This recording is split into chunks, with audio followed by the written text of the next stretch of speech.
Hi guys, welcome to another episode of the Aspiring Entrepreneur. I'm your host Hamza Chowdhury. It is Tuesday, April 13th, 2021. Hopefully you guys are doing well. Hope you had a wonderful day. In this daily stock recap video, we basically go over stocks that we cover on our Sunday video, which this week is going to be Apple, Tesla, Palantir, Clover Health, and Spce and AI. Before I do so, as always, I ask you guys a huge favor. If you do enjoy this video, guys, I do depend on your support and likes and subscriptions to grow this channel and to continue to make these videos. And so if you do enjoy it, I do appreciate you guys if you do share it with your friends and family, and also do hit the like button. With that said, guys, we'll start off with Apple today. Apple's been on an absolute tear the last few days, and it's been nothing short of anything close to just slowing down. I mentioned before that we had this top here at 127.50, and so let me draw that out again. So if you watch the video and you're a consistent viewer of this channel, you know that this top here at 127.50 was really what we were looking to break. And so you can see we failed. We had the double top here, and we failed again, and this time we just went through. And you can see that the 50-day now is going to start coming up. And so what we're looking for is, as this thing makes this sort of top, right, we're going to look for a bounce and what we call a higher low. And so we had that down here, we had that over here, and now we're looking for a higher low. And so I mentioned, if you're not in a position, and I'm mentioning a long position in Apple, you may be waiting for a dip buy, and you're saying, well, this thing is continuing to go up. Well, yeah, on the daily RSI, okay, which is the relative strength index, it's basically telling you here on this indicator, the closer it is to the orange line, that the stock is overbought. Okay, and you can see when we had the sell-off, right, it was correcting itself closer to what we call the oversold, which is closer to this blue line. But because we have this positive momentum, and you can see that we're riding this indicator, we can definitely see a top here getting back into the consolidation in the mid 135s. And so if I pull out my previous support and resistance lines, guys, you can see here that we had this 133.71 that we've previously identified as a resistance.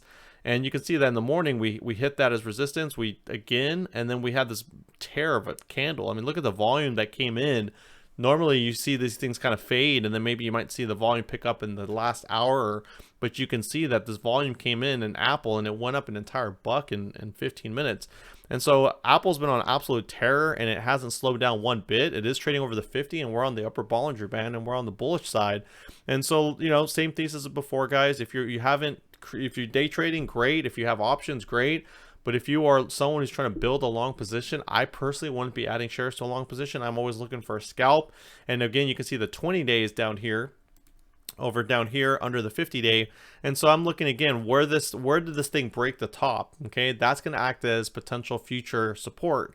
And for Apple, that's going to be like, again, the 127.50. Okay, and so that thesis hasn't changed, but it's just great to see the stock, essentially be on absolute tear. And keep in mind, guys, the price targets for the stock are, I believe, 150 and greater. A lot of them were 150, and they came out, months ago. And so the stock was just at a steal in the teens. And so I mentioned, that it was a great position. We had a strong 117.80 buy, had that from essentially the market split. And so that was a great buy zone if you were able to capture that. Tesla, probably the most impressive stock. Very happy with it. I think, guys, we identified a lot of these levels. And so if you go back to some of our previous resistance and support levels, we mentioned again, same type of idea, that you had this low here, that we created technically a higher low, and that the same idea is that we need to get on this upper band in order for it to be considered bullish. Even though we were trading on the bullish side of the Bollinger Band, it technically was still in the channel. And so now that you can clearly see here that the daily RSI, we're going to get close to the overbought sign, right, which is what we had here during the S&P news. But you can see that the momentum now is starting to shift up back to positive, which is where we had this breakout initially from the S&P. And so we're just starting that positive momentum for the stock, which is really exciting. And so same idea is that if you were able to get any Tesla in the 500s, guys, 500, let's just say $80 to, let's say, 760, even today, $180 return, which is at least 25% in a matter of a month. I mean, that's an amazing return. And, a lot of you guys are probably killing it with the stock. And so what we mentioned on this channel, and we've consistently mentioned, is our near-term price target has been 775. That hasn't changed. What I didn't expect today was just a 9% gain in Tesla, where it was up about 8.6%. But look how close we got to that number. I mean, that was a near-term price target, which is, over the next month or so. We got to 763. We got from $12. And so I wouldn't be surprised if tomorrow we hit 775, and that's going to be our next resistance line. Okay, and so let's talk about that quickly. And so our next resistance line here is going to be the 775, and the 694 line here that we've built over for many weeks, if not months, is going to be now, I feel definitely is a strong support. And so I'm going to change that. I'm going to change that today as a support, the 695. It's validated itself, and it was just extremely strong today, similar to Apple. 9% move was just super impressive, very impressive, especially when its little brother Neo, I should call it baby Neo, was only up like 1%. And so again, just really happy with the stock and what it's doing for the shareholders. And like I said, every price target out there is 1,000 plus. Kathy Wood on the bullish side says this thing will be 3,000 in the next 3 years. And so a lot of excitement for the stock. And so again, immediately I definitely expect to get back in the 800s. Once we get to the near term 775, we can definitely expect some sideways action. And just keep in mind, guys, you know, we don't want the stock simply just to go up in the air, right? It needs to hold some levels. Similar to Apple, you can see that it's just on the upper band, which I expect that Tesla will continue to do so. But I don't expect this thing to go all the way to 1,000 without cooling off. And so again, look at those levels if you're going to dip buy Tesla. And the Tesla dip buy was what? If you watch the previous videos, we've talked about it, right? What level did we need to break out in order for this to be really a valid thesis? And we said 710, 715. Okay, so those are the levels that I'm looking at if I'm going to dip buy Tesla. I don't want to buy it at 760 when it just made this massive move. Whenever it cools down and comes down like it did down here, that's where I want to make a new long entry. And so ideally you're already in this trade and you're just riding the momentum, and maybe you're taking out some shares as you're going up. Okay, and so at the end of the day, that's where I'm going to look for a dip buy if I were to rebuy Tesla, is at the 710, 715 if I'm adding to a long position. Okay, the day trade, you can clearly see the shorts here were hurting, and the volume was extremely much bigger than it has been in recent days. Okay, and so we traded around 45 million shares when the average is around 32, so that's pretty significant as well. Palantir, you know, it really came in, I felt like, towards the end of the day. You know, we had like our typical 24 resistance that we hit, like, you know, normally, and then what happens? It just sells off. And so you can see that the volume was extremely low. And what's interesting is we have the double click day coming up, and all of a sudden it just raced right up, right, going into that day. So you can see that the volume just picked up substantially, and I'm sure people were getting squeezed out of their short positions if they had any, especially here, right? When you blow off the top, we always talk about if you have a top and you blow that off, you're just essentially that you're getting squeezed in this type of vertical parabolic movement. And so you can see on the RSI and everything, we were just overbought. But where did we land, guys? Another key level that we've identified previously, right? 25.50. Okay, and broke it. We had this doji candle, and then look, we just consolidated sideways from that 25.50. And so congratulations again if you've been able to dip buy these positions. Again, we had lower, we had a low here, and then we had a higher low on this end a couple weeks ago, and now you can see we're hopefully going to get back up here, right above the 50. Okay, so we hit this top band.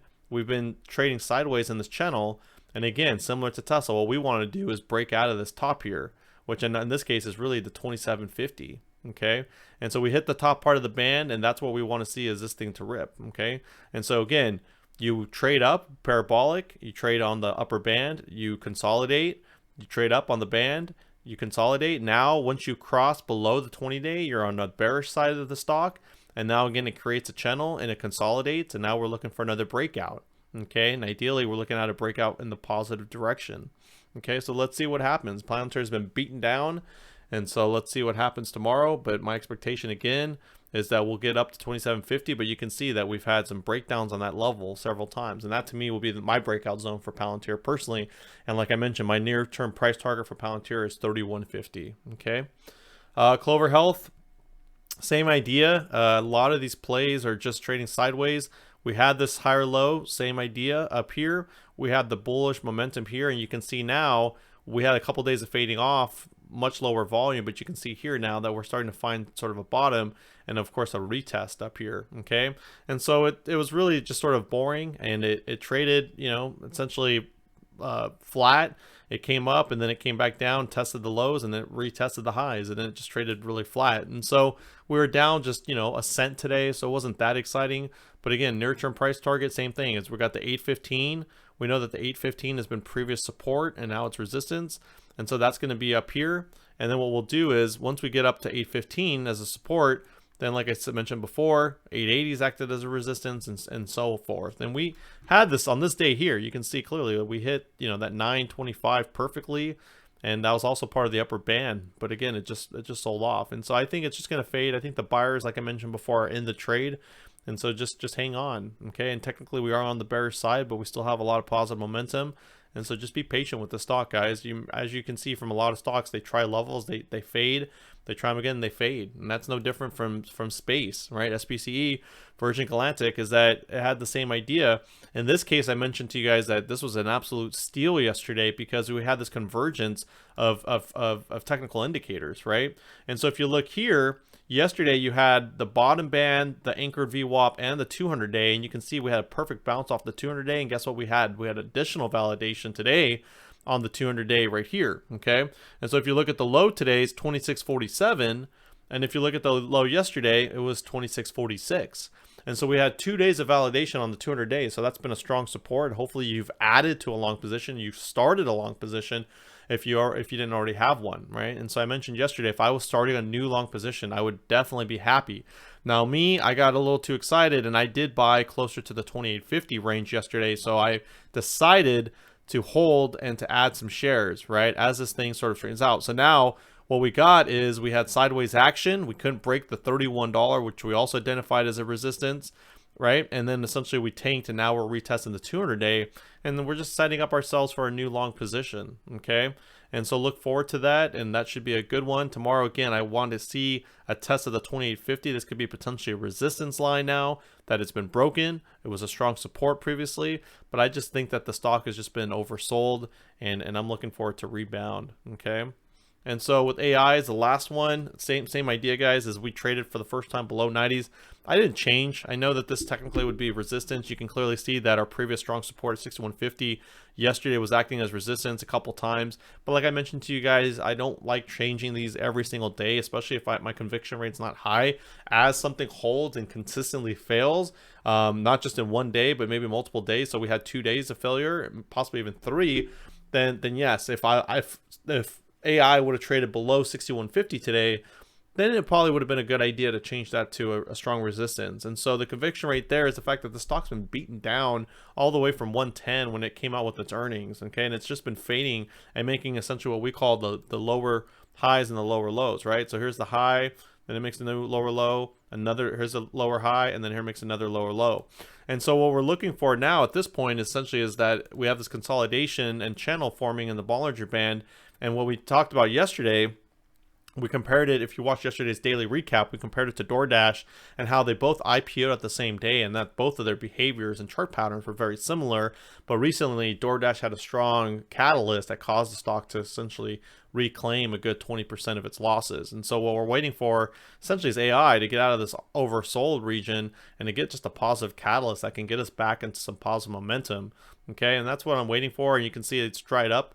And so I'm expecting that to happen any day. There could be an announcement, and that could definitely be a game changer for the stock. And so congratulations to anybody who's been buying AI in the low 60s. I would have never imagined the stock could get that low, especially for something that IPO'd not that long ago up in the 90s, okay?